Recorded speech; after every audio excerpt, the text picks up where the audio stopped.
Let's go. Dr. Rosie Milligan, one of the most sought-after speakers on the circuit today. Her live internet talk show, Express Yourself, is the most provocative, thought-provoking, and talked-about radio show on the internet. There's no holds barred, and Dr. Milligan puts the B in bold. She brings it every Tuesday live at 10 a.m. Pacific and 1 p.m. Eastern Standard Time. Dr. Rosie has been proclaimed the most provocative female writer of the century. Her books include Satisfying the Black Man and Black Woman Sexually Made Simple, Why Black Men Choose White Women, and the book Nigga Please. These books have raised eyebrows across the country. She has authored 21 books and published 350 titles for authors nationwide. Check Dr. Rosie out at drrosie.com for her books, articles, and archives of her internet talk show. Sit at the feet of wisdom. Dr. Milligan is indeed a timekeeper and scorekeeper. She is the clock, calendar, and almanac for Black America. You need to hear her. We're coming from sunny California. This is the Express Yourself Hour. I am your host, Dr. Rosie Milligan, coming to you live. You know how we do it around here, folks. It ain't nothing but straight talk. We got a great show for you today. My co-host, you guys know him, Mr. Keith. Keith is the AI man. Keith, how are you this morning? I'm doing good. I'm doing good on this, I would say winter morning, but it doesn't feel like winter. I know. Well, you know, whatever, we're blessed. We're blessed above all. So. We ain't got the snow like it is back east where they got, it's 10 degrees and like 8 feet of snow, so. Absolutely. So we all good here, you guys in sunny California. We're praying for you guys up under the other bad weather. We have my other co-host, Mr. Ricky. Ricky has his book, When a Mustard Seed Get Heavy. Ooh, that seed is getting heavy. Down south is kind of heavy. The mustard seed done got heavy. That seed gonna weigh a ton by the time 2026 is over. Ricky can tell you. Ooh. Yes, most definitely. It's getting heavy, but you know what? Mm-hmm. That's where faith is supposed to kick in and get heavier. Mm-hmm. We gotta get heavier in our faith with God, because that's the only way we're going to be able to survive. We can't put faith and trust in man at all. You got ICE agents that are just taking people out just because they can, just because they have the permission from, the POTUS. You know what I'm saying? So that's why we got to really, really, really sink in and really evaluate our lives to the point of just knowing and understanding. What side are you going to be on? Are you going to be on God's side, or are you going to be on man's side? That's interesting, Ricky, because on the 15th, I am doing the morning service for a church in Compton. And my topic is going to be, did y'all get the memo? Did y'all get the memo? I'm going to equate it with the Emancipation Proclamation. There were folks who were free, but they didn't get the message. Okay, so I think we did not get the message. It's the God sent message. Okay, so I'm gonna break it down, you guys. So you really want to be that? This is gonna be dynamite. Did y'all get the message? So today, you guys, we have a show, and people have been calling me because they misunderstood the topic. The topic is who stole black men from black women. And I had folks calling up here, yeah, you right on it, because these white women, I ain't talking about no white woman. I'm talking about no white woman. Who stole black men from black women? That's what we're going to talk about today. It's a dangerous, uncomfortable truth America doesn't want us to even examine. And it's time. We're going to take a close-up look at the stages of how black men were systematically removed and what it has done to black women, to their families, and to their future. Now, we're talking about a question nobody really wants to answer, but everybody feels it. Who stole black men from black women? And it didn't happen by an accident. It didn't happen overnight. But black women have been left holding the emotional and economic bill for a long time. She carried with it the fear, insecurity, exhaustion, anger, and despair Now, some women, oh, it doesn't impact me. Yes, it does. Come on, just get a grip. It's okay. It's natural because of what have happened to you. Not because she fell, but because something was taken from her man. Yes. So we're going to expose the 3 stages, you guys, of black male theft. And we're going to look at how it has reshaped the black womanhood, the black family, and you cannot say that it has not impacted the black family. I know some of you remember the movie Claudine. Mm-hmm. Put it in the chat. If you all saw the movie Claudine, put it in the chat. If you didn't see it, it should be a required movie to see. I'm telling you. Mm-hmm. Claudine, how this man, you know how it happened when black families had issues surviving after the war and other times. The black family could not get help from social service unless her man was out of the house. Yeah. Or it's supposed to be dead or abandoned. Yes. The social worker would go into the house and look in the closet. Right.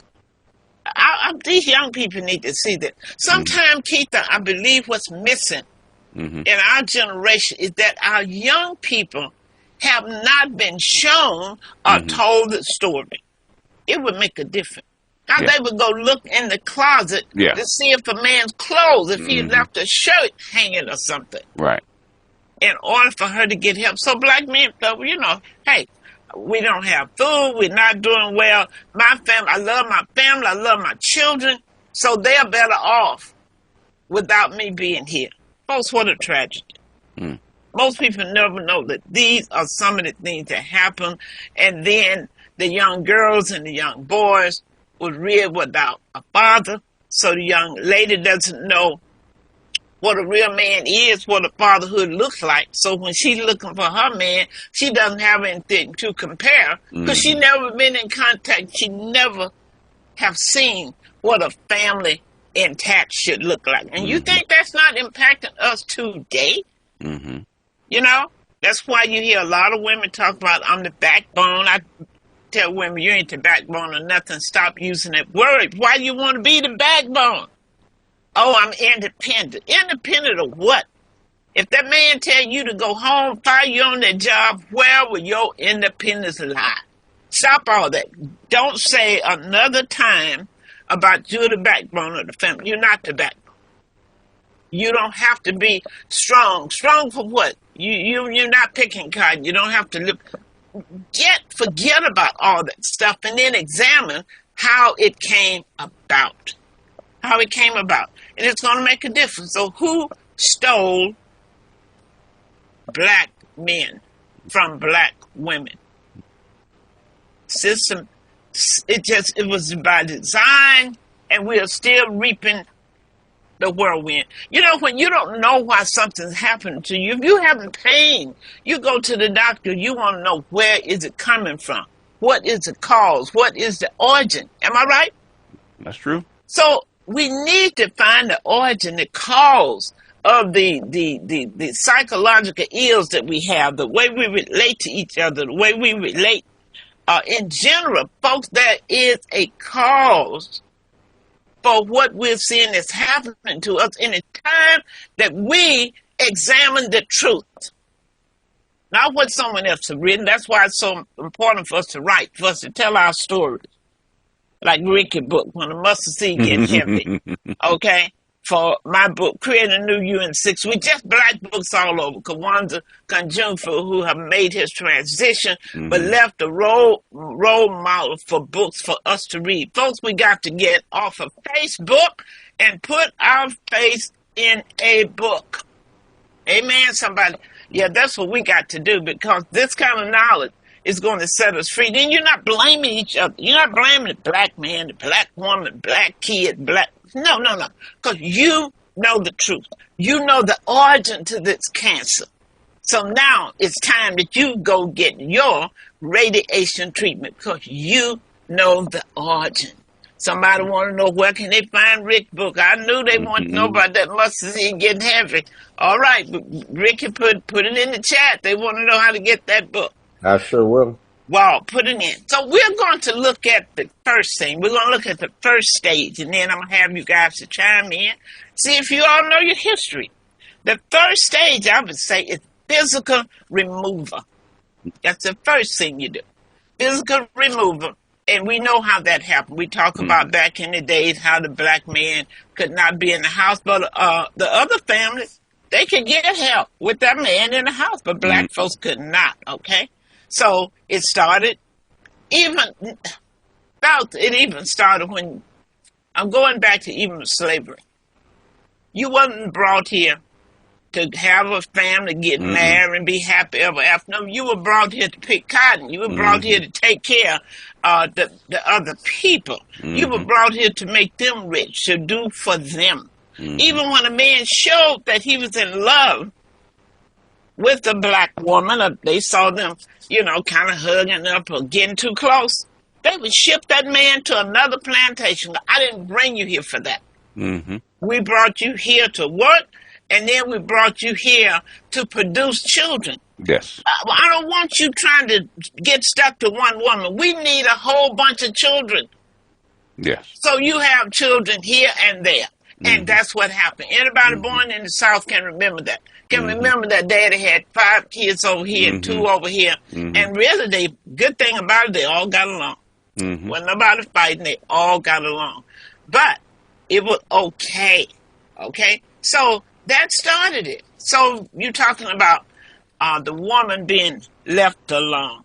We're going to come in. We're going to ask women and men questions. How do you think that impact the woman? That's why you hear the black woman is the only woman always talking about, I'm independent. I can do bad all by myself. You don't hear anybody that's talking about that. But when you understand why that statement is made, then it will help you on your journey to realize the thing that we need to dismiss that get past our mind. Physical removal, we just talked about that, mass incarceration.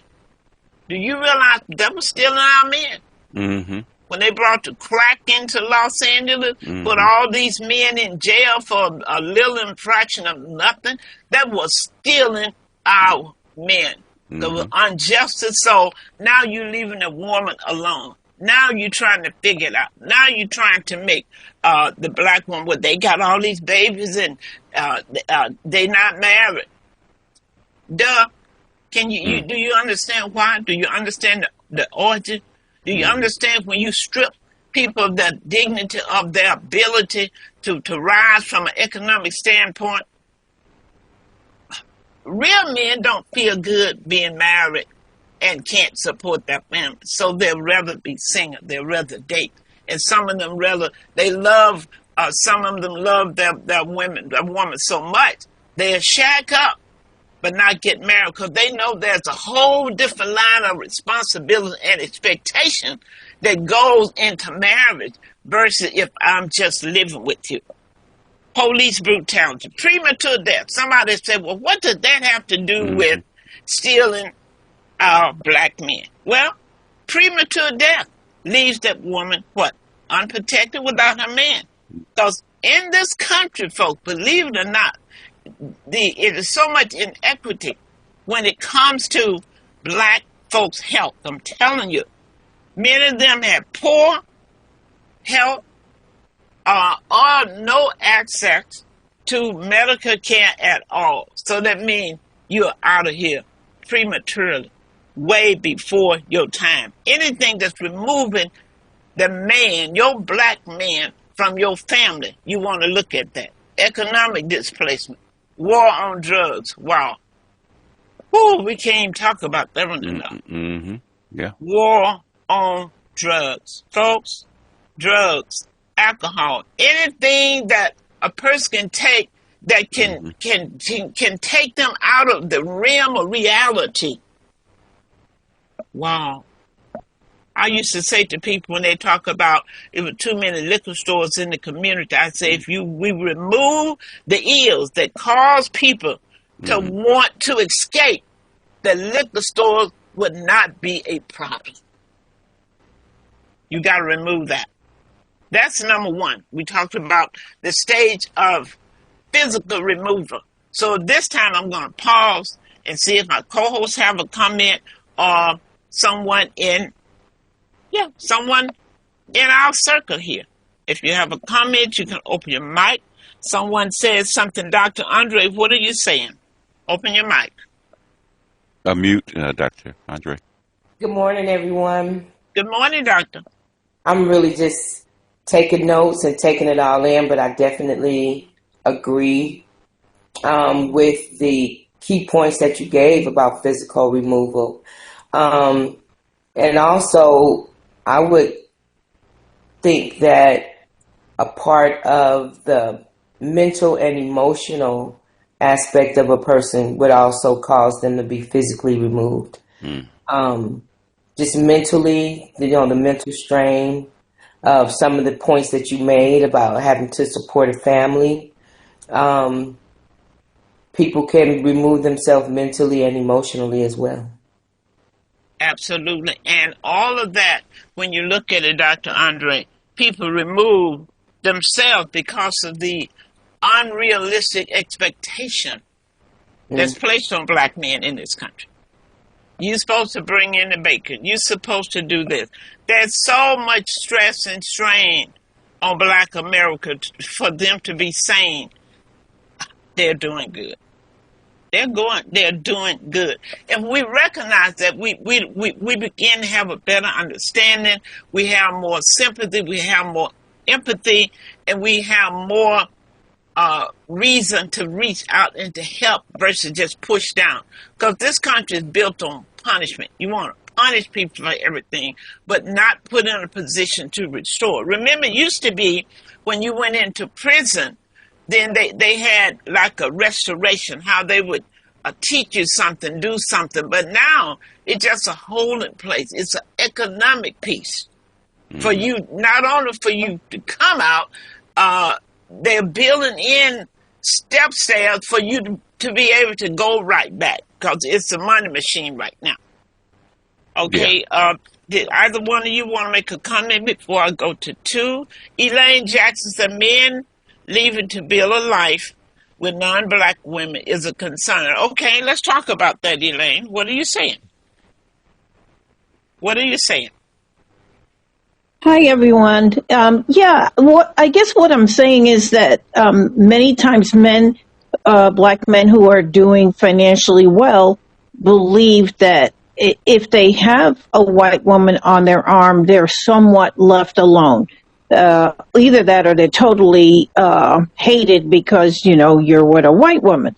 So, but the point that I want to make is that many times men who are exceptionally financially set will choose to be with a white woman. The white woman stays with him long enough to latch on with a kid that can then get more money. Then they want out of the marriage.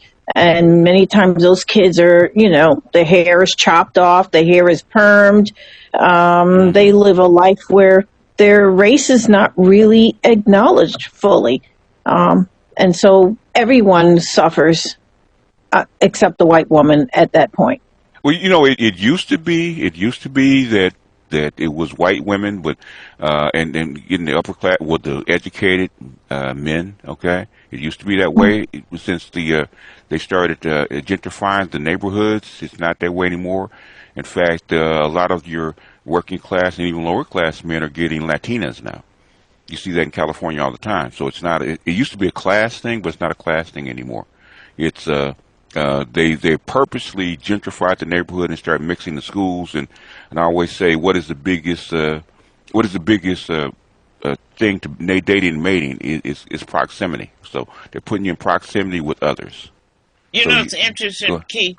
You and Jamal, I guess it probably about 15 years ago, Jamal at The Good Life will always talk about how they started commercials, just an influx of commercials showing interracial marriages. Yeah. Because as we know, there are those who know that in order to perpetuate or continue to Right. keep a little white blood in existence, Yes. that they're going to have to cross over because they are phasing Yeah. out, their fertility rate, had dropped. So by any means necessary, if I'm half, Yeah. if I have a percentage, we don't want to be totally Yeah. washed out. So that's a whole other And, story. and believe it or not, it looks a lot is because the numbers are greater, but believe it or not, white people actually mix the least out of all groups. Okay, so I think it's like maybe 1%. So Well, even though it looks like a lot, but the thing is that it doesn't take very many white women to impact the black the black marriage rate. yeah, if when we see a few, we Yeah. act as if it's Yeah. all. That's why I Yeah. tell people, don't be alarmed about if you see a black man with a white woman, a black woman with a white man.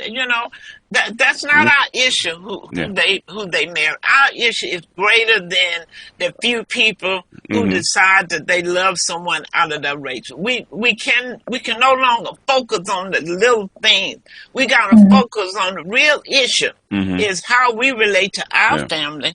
And economics, folks, that is the crux of what we need to focus on. Stop worrying about the little thing. Who's sleeping with who? Who's gay? Who's straight?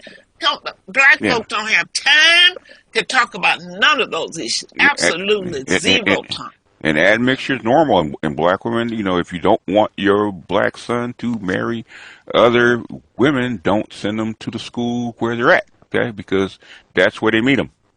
Okay. That's not true. That's not true. It's very true. Okay, but my son went to predominantly all white, all boys school, and when they had dances, the women got their daughters all prettied up with the little size A cup bra and push up bra, and sent them out there to go and find a husband in high school. I'm like, oh my God, what's going on here? So where these girls come from? And they get where them they train. those Yeah, that's where they train. Okay, I'm gonna pull you guys back on topic. Okay. Pull you back. What I'm saying, I got teachers and professors and stuff like that to tell you exactly what I'm saying. It's called proximity. Yeah, I'm gonna go back to this. I don't give a flute who they marry. Yes, okay? that's true. I'm concerned about this economic deprivation. I'm concerned about rectifying and for us to understand history, to understand what has happened to our families because our black men have been stolen from black women. And I'm not talking about interracial marriage. I'm talking about the systematic system put in place that have harmed us and that have caused a lot of ills. So let's look at the psychological removal. Dr. Andre talked about that. It's criminalized masculinity, educational neglect. Yes, that's a big one right there. Yeah, media narrative painted black men as disposable or dangerous.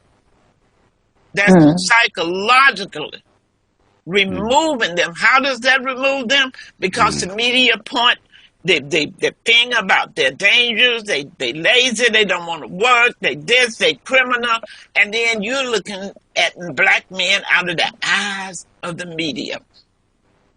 Yeah, you don't realize that. When you know, for church folks, you know how you hear that faith come by hearing? And faith come by hearing, whether it's negative or whether it's positive. People are looking at black men out of the eyes of the media. And that's called psychological removal, because you look like this, so I'm not going to talk to you because you're not looking the part the way society say you should look. Trauma untreated, emotional silence.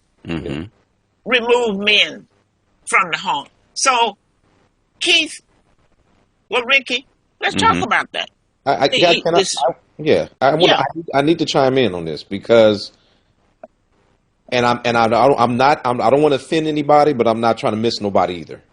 Okay, what a lot of black women don't understand, and that's when the book I'm writing now. Ooh. Okay. It's an editing it's in the editing stage right now. It will be out this year. But the book that I'm writing deals with men based on their manhood, misogyny, and marriage from the perspective of our minds. Why we think the way we think. What black men have suffered since slavery to now, we've been stripped from so many different things, mostly our identity. And then we have been put in a place where we are now being told, where we were being told how to live and how to do this, how to do that. So when you talk about, Dr. Rosie, the psychological part of it, a lot of men continue to stay broken because we don't know what it's like to be fixed. All we know is what we were born out of. It's brokenness. And so what happens is, as a man tries to grow and develop and he doesn't really understand himself and know himself, the media, women, no matter if it's black, white, Hispanic, it don't matter. Everybody got an opinion about a black man and how he should, what he should, how he should, why he can't. Everybody want to tell a black man how to be when they never been a black man. They never been in our skin. And then you got black men who still don't understand it because very few people are trying to help understand and help heal and to help to be able to further develop. So when you talk about a helpmate, a lot of black, like you said, Dr. Rosie, a lot of these black women want to talk about they the backbone and they want to do this, but they run from being a helpmate. They don't understand the power in the word helpmate. If you help a man understand and help a man to heal and help a man to further get where he should go, then you'll be able to understand him, and then he will be able to have the confidence knowing that somebody got his back. Somebody is able to have some empathy and sympathy versus constantly putting them down and constantly telling what he should be and how he should be. So yes, black men have suffered so much. And yes, we've been removed and we've been emasculated, not just by women, but just by society. And it starts early. It starts when you're 3, 4, 5 years old. There you go. It doesn't start when you're an adult. So by the time that black boy gets to be 18, he's been emasculated. Exactly. It starts when they're little. So when it starts when they're little, then it further goes on. And then guess what? As he continues to grow, he continues to be attacked. He continues to be put down. He continues. Now his confidence and his security level is so low that he don't really know who he is or what he's trying to be. So now he's starting to grab and trying to cling on to something just to have some stability. Yeah. And Ricky, you made a strong point because when you talked about that, when they feel so uncomfortable because of the misnomer that they've heard that these other women are easier.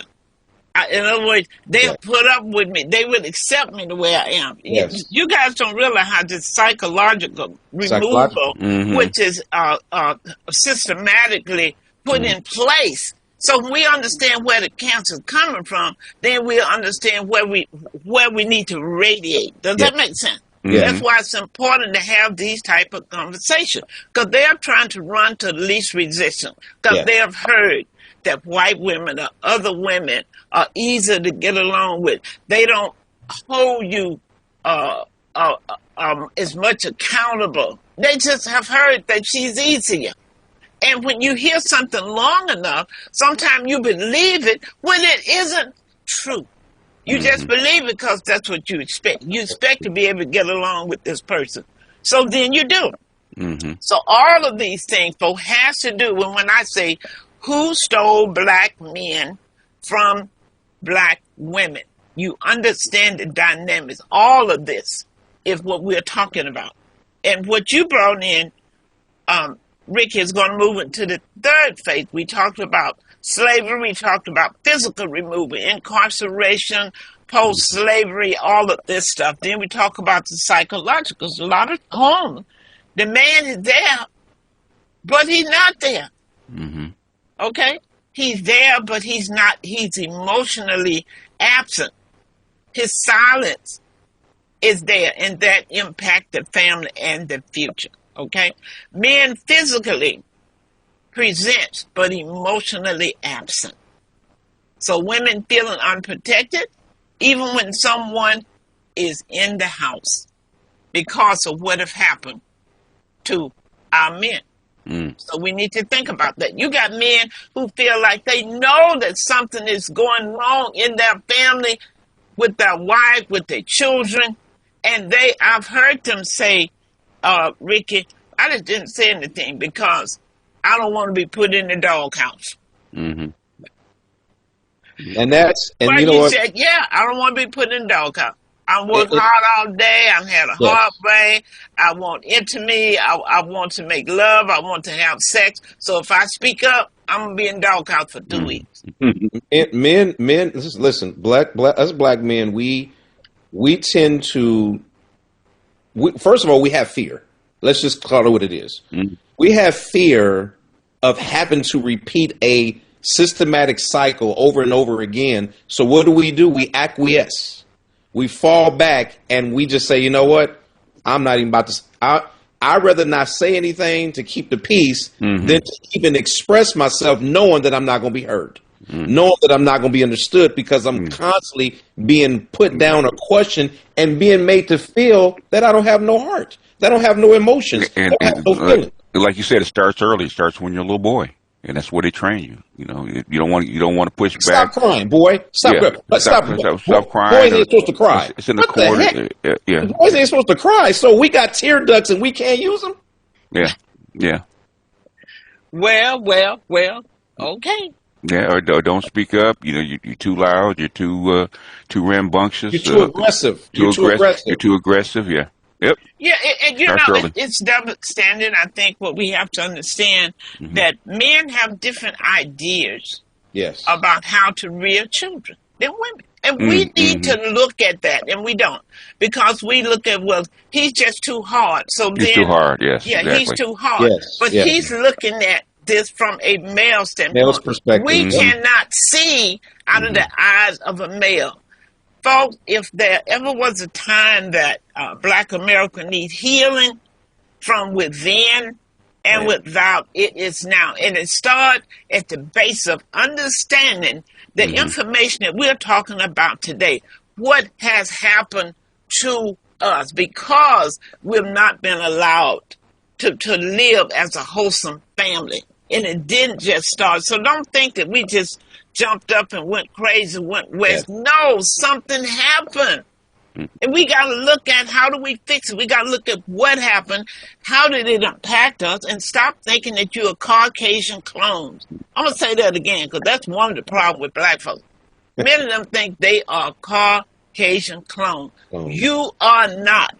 You are different. So face the fact and embrace and move on with your life. Let's go to stage 3, relational removal. Breakdown of trust between black men and black women. Wow. Black women have learned that, I can do it by myself. I can do bad by myself. I don't want to do bad by myself or with anyone. So stop using that term. It doesn't make sense. If you can put 2 nickels together, you can make it. But when you're looking at, I got a quarter and he got a nickel. See, all that kind of stuff because we are buying into a system that has nothing to do with us. When you look at women, the history in Africa, women were always working. This Europe, just sitting home and raising your kids, well, they wasn't even doing that because we were raising the kids. So this sitting home and being a housewife, who invented that? Who said a woman need? That's what they did to European style. In Africa, the black woman, the African woman was in the marketplace. With her kids tied to her back. Whatever she was in the marketplace, running her business, Ricky. So who said the woman places in the home and to be there with the babies? That's Western. Listen, that's Western civilization teaching. And listen, let me I'm gonna say this. One of the things that I can never understand is the fact that, well, first of all, I don't want to be a woman, right? I love being a man. But there are a lot of women, not all, but there are a lot of black women who want to compete with the man as if they want to be the man, which means they want to be better in every aspect. Well, once you get to that part of being better, then what? Because if we're supposed to come together and work together, there's no competition. There's no competition. We're supposed to be integrating ourselves and being together as one team. Now, there are going to be some times, Dr. Rosie, where a woman may be smarter. She may have a better job. She may have more degrees. That's okay. But if that is the case, why does she feel that she needs to be above the man? And why does she feel like she needs to dominate and be in control and still be able to expect a man to be a man? Let me explain that dynamic to you, Rick. I'm glad you brought that up. See, it's too many women who don't know what a man's supposed to look like or be like. There you go. So their ideal of what a man is, Rick, is what they've seen on TV. There you go. Okay? So that's the thing. So you have a lot of young ladies today trying to tell your son what a man is. You ain't no man. I've had to say to, when did was her dad at home? Her older brother, her uncle? Where did she get her sense of what a man looks like or supposed to be? But they running their mouth telling you ain't no man because you don't. Yeah. Okay? So that is the issue. These are the things that we have to understand. And that's why I said we need a collective, a national, regional conference. I'm really going to have to start, Keith, my relationship seminar back. So we need healing, I'm telling you, because our expectation, when your expectation is in the wrong place, there's nothing but chaos. So there's no question about it. We got a hot chat going on, Keith. Okay, what's going on in the chat? Keith, handle that because it's hot. Okay, let's talk about your chat. Come on, Keith. Okay. He's so busy talking, he can't watch my chat. God dog it. Okay, well, they're talking back and forth. This is, what they saying? What they What they were talking about, they said Claudine was a good movie. I saw the movie. It was a classic. They said, where can we find Ricky's book? Okay. And they talk about the physical stage, physical removal stage, incarceration, premature death. Yeah. I said, Elaine, she brought it up, men leaving to build a life with non-black women is a concern. Yeah. Well, admission is always a concern in any country. Okay. I mean, there are no walls around black men. Okay. Black men have to realize that. Okay. Our black men have been stressed and strained since slavery, also stripped away from being a man. It's something that you guys are just talking about. Yeah. And someone said, may I make a comment? Who was that? Yes. Yeah, jump in, Elaine. Somebody want to make a comment? Yeah, I wanted to make a comment. Now, what is happening in Africa, it does impact what is happening here in the States. What I have read with Dr. Boyce Watkins and listening to some of the experts talking about that China doesn't have enough land. They want to take over areas of Africa. So what they have been doing is bringing in prisoners into Africa, and these black women are like getting attracted to these men, but these are prisoners. So they're thinking, I could have a baby, lighter skin, straight hair, but the strategy isn't just for them to have a baby, it's for them to have a baby, then they will reclaim that kid as one of theirs, bring it back to China, raise it, and bring it back to Africa to rule Africa. That is one of the plans. There's a lot of stuff in motion to indoctrinating with black women, with inoculating black women with AIDS so they can kill off the black man. All of that kind of stuff is going on. And when you tell people, they're like, oh, that's not true. That's conspiracy theory. Sometimes you want to say anything more. You're like, whatever. And then you turn around 10, 20 years later, here it comes. Basically, okay. The thing is that there was a plan because you have excess of Chinese men to actually place them over onto the continent. The thing is that what's going on? What's going on with the Chinese men? The same thing went on with the white men. Okay, their bodies are not built to live in that climate. Okay, after about 2 or 3 years, the workers have to go home because they can't survive there. Okay. That's the problem. That's what happened to the white. You don't see a whole bunch of white men down on the continent, especially in sub-Saharan Africa. Okay, it's because they can't survive there. For the most part, it, for the vast majority of children born on the continent are African. I would say like 95%, and they have the highest fertility rate. So the thing is, if the Chinese men have a baby here and go reclaim him, he's not coming back to the continent because they don't have enough babies there in China. So, Okay. so if they get him, he's since the I think the fertility rate for Chinese people is like 0.93. They need immigrants to actually come in as workers. So if they have a baby there, and they're doing that right now, if they have a baby there, they come reclaim him. They're gonna bring him back to China. He's not coming back to the continent. I'm gonna bring you all back to the topic. This is one day I gotta keep bringing them back. Y'all got to understand I gotta bring you back. Who stole black men from black women? Yeah, I know this because I got about 10 experts that are on the continent, especially a couple that work for the UN that work on this. So that's why I know that I keep up with this. So. I'm trying to fix the U.S. Okay. Y'all can go to Africa. Y'all can go to China. Yeah. I'm trying to fix. I'm in the United States of America. My kids are here. My grandkids. I want to fix my street, my city, my town, and my people. So we're gonna come back because we were on the road. Who stole black men from black women? And we looked at all. And I want people to understand that. When you see the problem that we have as a group, it didn't just happen. It wasn't because we woke up and decided we wanted to be independent. You were shaped into that because you were programmed to know that your man could not help you.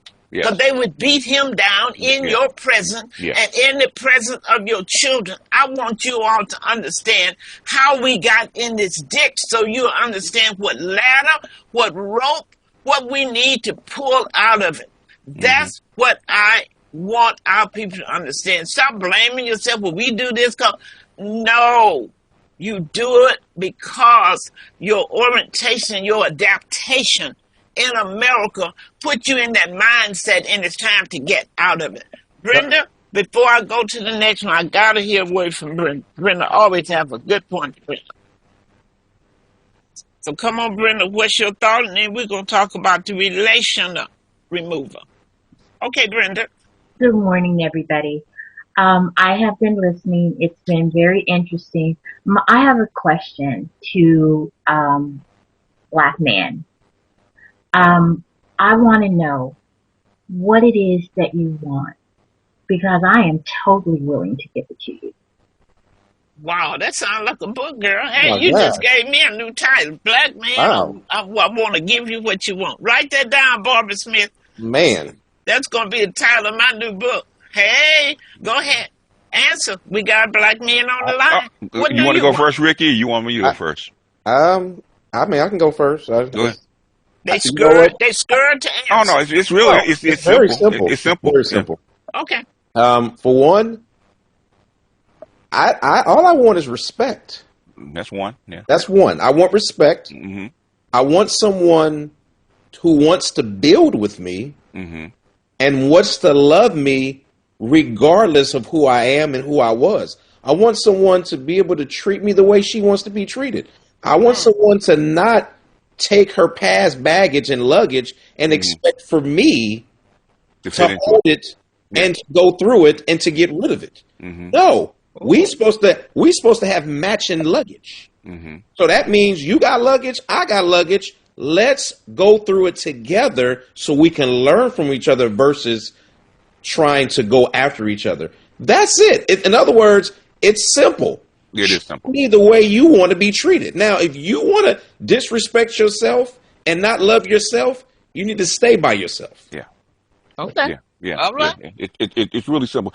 Ricky said two of the things, right? It's respect, number one, okay? Because black men are not really respected in this community for the most part. Okay. Well, Keith, let's go back there. I think when you're talking about respect, are you also talking about being heard? Being heard is Black men will be heard. The thing is, is that will they respect what a man says when he actually says it? Okay. That's what I mean by being heard, because Because I've heard a lot of men complain that women don't listen. Remember, Dr. Rosie used to do the seminars, and black men would tell black men what they want, and they said, "No, you don't want that. That's not what he wants. That's not what he wants." In other words, they don't respect his opinion. Okay, so respect is number one. Okay, and number two, Ricky, see if you agree with me, cooperation. Okay, not docility. Okay, now white man wants his woman to be docile. Okay. We don't expect that out of a woman, but things we do, we want her to cooperate with us. In other words, the old covenant marriage, where we come together, decide what we're going to do, and we cooperate and stick to the plan, okay? That's what black men want, okay? And the third, compromise, okay? And the third thing is ease, okay? Black men have a hard enough time with this world as it is. We do not want to come home and your face is sour, and you got 150 complaints, and you got your girlfriends in your ear telling what your black man should or should not do, and what kind of job you should have, what your house should look like, how much money he should make, on and on and on and on and on, okay? We have enough of that, okay? So, respect, cooperation, ease. Go ahead, Ricky. Keith, I want to add something to the last part you said about coming home. I say this a lot of times, because the world always are beating us down, and they're always on our neck. When we get home, we want the opposite so we can recover, and then we can be renewed. And what women don't understand fully, not all, but a lot of women don't understand fully, is if you can show us the opposite of what the world shows us, you're going to then be treated the way you need to be treated, because we now realize that we finally got somebody on our side, and that's going to love us through it, instead of giving us the same picture that we just came out of before we got home. Let me help you with this. Let me help you. That's why I definitely got to start relationship seminars on. What we fail to understand, the role that the black woman and the black man is faced with in America. Yes. Many of these women, they own jobs, and you have no idea what they're putting up with on that job, because they can't quit, because they know if they quit, the household going to fall apart. Either their husband not making enough money to support everything, and sometimes not even working at all. So they don't come home and tell you what went down at work, because men tend to want to fix stuff for us. So if I would come and tell you how my supervisors, what they're doing to me, you are more than likely, that's the way men are. Well, you just need to quit. Why are you taking it? I don't want to hear that. You would tell me how to fix it.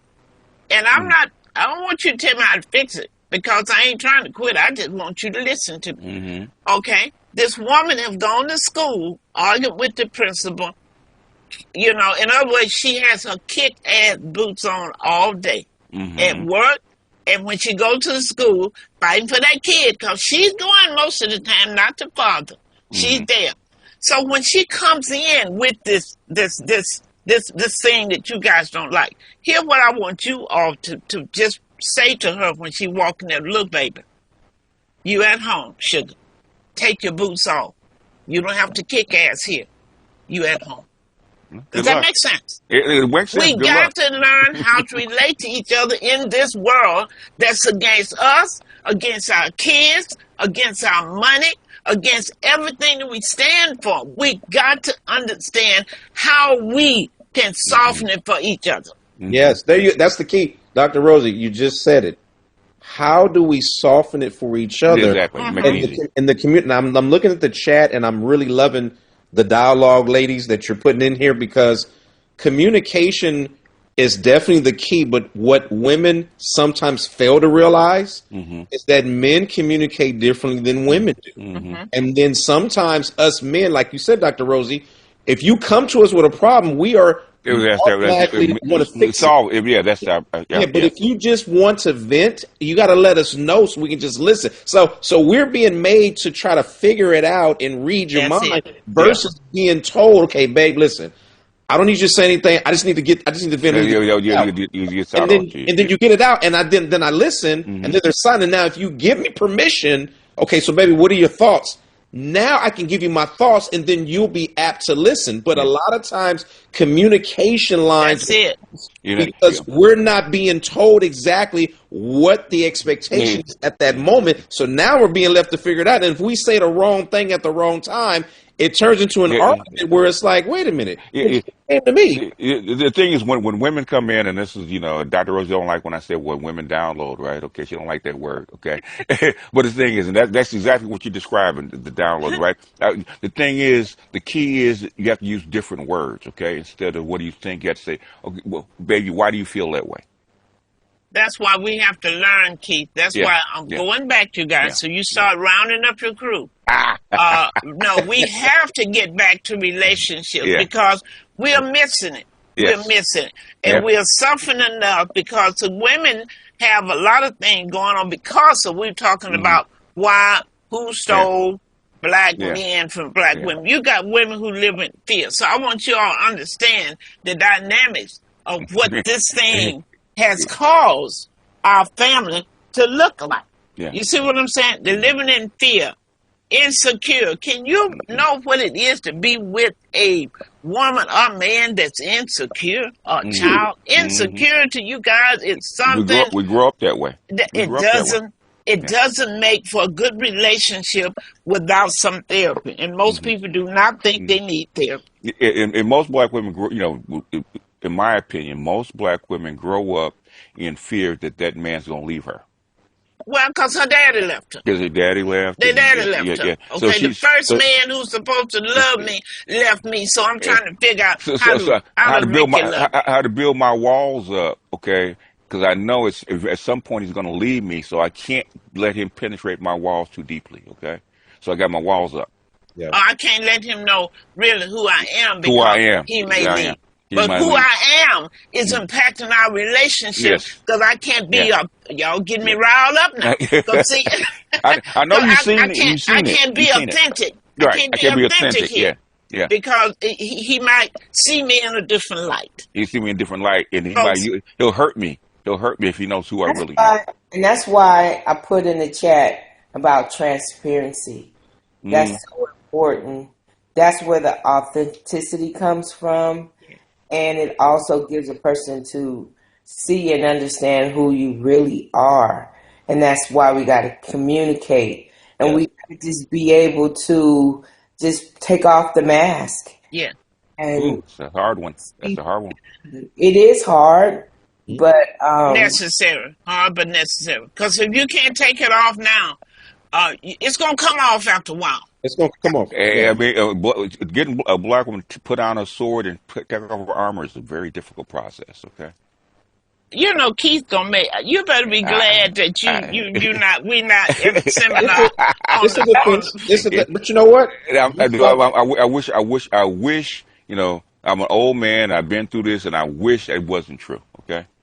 But you know what though? Just as much as women have those defense mechanisms, men do too. Yeah. And I think that when we both I've been so wounded, it's gone. Yeah, it's gone. There you go. We scarred. And this is the thing, men deal with trust issues as well when it comes to women because we sometimes don't feel that our feelings and what we're going through are going to be heard, and then that's true. And then we're going to be consoled and being looked upon as a human being. We're looked upon as we're supposed to handle everything. We're not supposed to feel. We're not supposed to get broken. We supposed to be the man. You're supposed to take charge and deal with everything without skipping a beat. And it's like, hold on, I'm not a robot. And black men are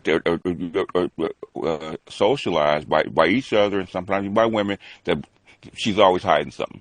There's something that I don't know about her. One of these days, I'm gonna bust both of you all. I want to know why you guys don't have a wife. We can't do that on air, Dr. Rosie. Cannot do that I ain't got no problem. Look, give me the air. You can't. Give me the air. I can't do it. See, Dr. Rosie knows how I do. I'm tired of these eligible black men, intelligent, got it going on, but all these women out here who need a husband, need a father for their children. I want these black men to tell me why in the hell you have married anybody. This is a woman's show, Dr. Rosie. I ain't gonna do it on air with you. No, let me just say, I'm gonna sum it up in a few seconds, Dr. Rosie. I'm gonna sum up in a few seconds. I can honestly tell you the reason why I'm not married is because I chose wrong. I've been divorced twice, and and I chose wrong. I don't blame the women I married. It's not their fault. It was me. It was me because I was not taught how to look for a wife. I was not taught what to look for. So I can't blame any of my ex-wives. Now, I still got my boys are healthy and strong. I have nothing against them. We co-parent. It's been great. But I can't blame them. I blame myself because I was ignorant, uneducated, and misinformed. But the reason why I'm able and qualified today to speak about relationships and stuff is because I had to learn through trial and error. I had to learn the hard way. And the reason why I'm still single, because I refuse to settle. I refuse to repeat history. If I'm not able to meet someone who's willing to take me as I am, I'd rather be by myself. Why? Because as I continue to stay by myself, I continue to get better. I continue to get stronger. I continue to get closer to God. And I still believe that God will then send me the right person, because it's not going to be the same if it's not the right person. It's going to be different, and it should be different because I've earned that right. But by staying single, it just means I'm continuously getting better and I'm getting stronger. And when that right woman comes along, I will be able to finally treat her and give her what she needs, because I had to learn how to do that. Sometimes you got to learn by yourself. You know what I like about you, Ricky, that you admitted to the fact that you were not opposed to therapy. That that you've had psychological psychiatrists, psychologists, that you're not afraid to go and take a look at. What am I doing? I appreciate that so much. So you're definitely going to be a part of the seminar, because men need to know. Sometimes you need to reach out and get help. You need to know when you need fixed. You need to know the part that you played into the situation. So I'm glad I asked that question, but I know it'll take a whole show for Keith to tell me what. I can give it to you in one word. And that was a little word. It's called cooperation. Okay. But how you know the person gonna cooperate if you? The thing is, when even though have never been married, the thing is being involved with them. Okay. Wait, Keith, you never been married? Never been married. No. How many children you have, Keith? I got 3. Thank you for that. I'm so sorry. That was my question for Keith. Have you ever been married? Ooh, it's been close. Thank you. Been close 3 times, they but get never been ready married. to jump all over you, Keith. They can jump all over. The phones are lighting up. People ask me how come I never been married. It's cooperation, okay? If you cannot cooperate with me, there's no sense in me going forward with this, okay? You know what? I told the women in my seminar, listen, women, all of you out there who want to get married, I can tell you how we can have a whole lot of marriage real quick. All I want you to do is, the old folks say, keep your dress down and your legs closed, and see how quick that they're going to take you to the altar to become your wife. The old folks say, why buy the cow when you get the milk free? Now, Keith been getting the milk free. Keith, they jumping all over you. I got a lot of bottles of milk thrown at me, so but Keith take care of his children. He's a good father. And my grandchildren. Yeah, he's not married, so but he's a family man. Oh yeah, but I have a whole village. In fact. I don't know why I'm trying to soften it for you, Keith. Believe it or not, even though I didn't marry the mother of my children, right? Her parents are like my in-laws. Okay, the families are still connected, so it's like they call over all here all the time. We need a favor. We need this, do this, that, or third for us, and so basically it's one big village. So it's not like we're not connected. Okay. Do you want a wife, Keith? Because I got a lot of girls. I'm priming, I'm grooming, I'm getting them ready, I'm preparing them. The thing is, I don't think I have the patience for a wife anymore. Okay, the thing is, for me to get married. Okay, then I'm gonna get real dirty now. Do you have sex? Do I have sex? Occasionally. Nah, yes or no? Yes occasionally, or no? Occasionally. Yeah. Well then, see that's what I'm talking about. Sex is easy. A wife. Sex is easy. A wife is hard. Okay. You guys, we gonna continue this on the show. All of my relationships. So I see. But the key. If a black woman really wants to know, men who don't want to get married should not be sexually active. Put it out there. There's a lot of stuff we shouldn't do.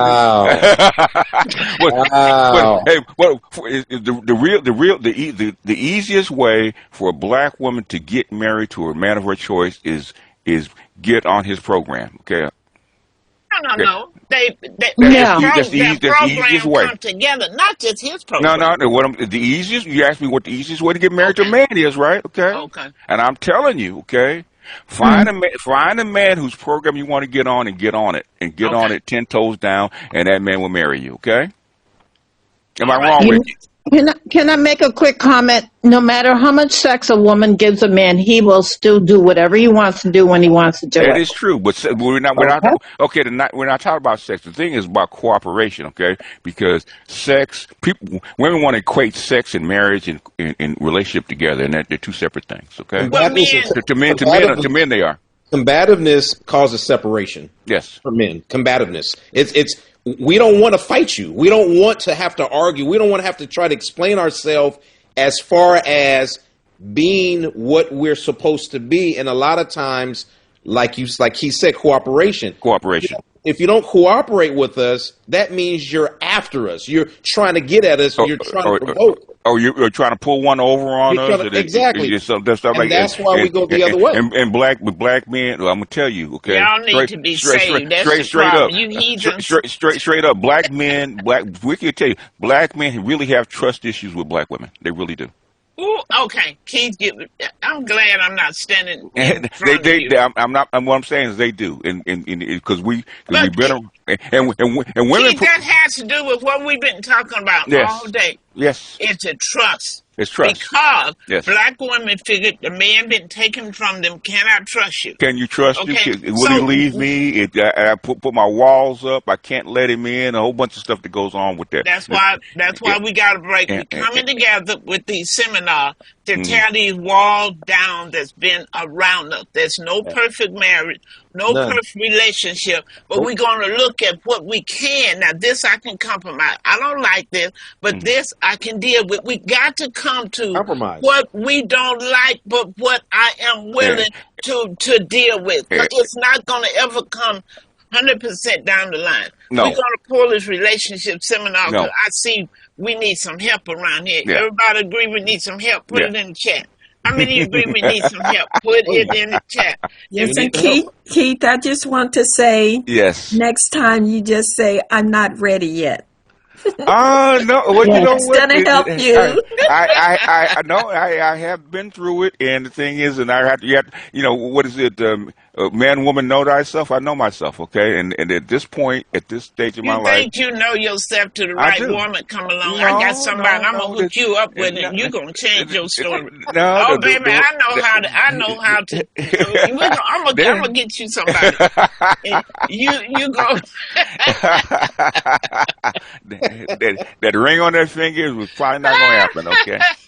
You guys, well, it's 11 o'clock, and I know we got to get off. It's been a great day, you guys. Just remember that we are a piece of work, and we are a work in progress. We are.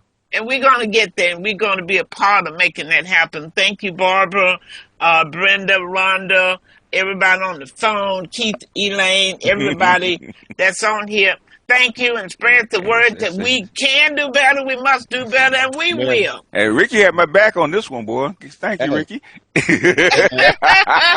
Hey, we got to stick together, but we also got to be honest and transparent. We're trying to be honest. We're trying to be honest how men see things. And y'all have to listen to us when we're being honest about how we feel. You might not agree. Because we listen to y'all. We do listen to you. And women, when you guys go out there talking, got to remember, we can hear you. Yeah. So when you say something, and even though you're playing, you might not be 100% serious. Yeah, we can hear you. Okay, we can hear you. I remember that. All right, you guys.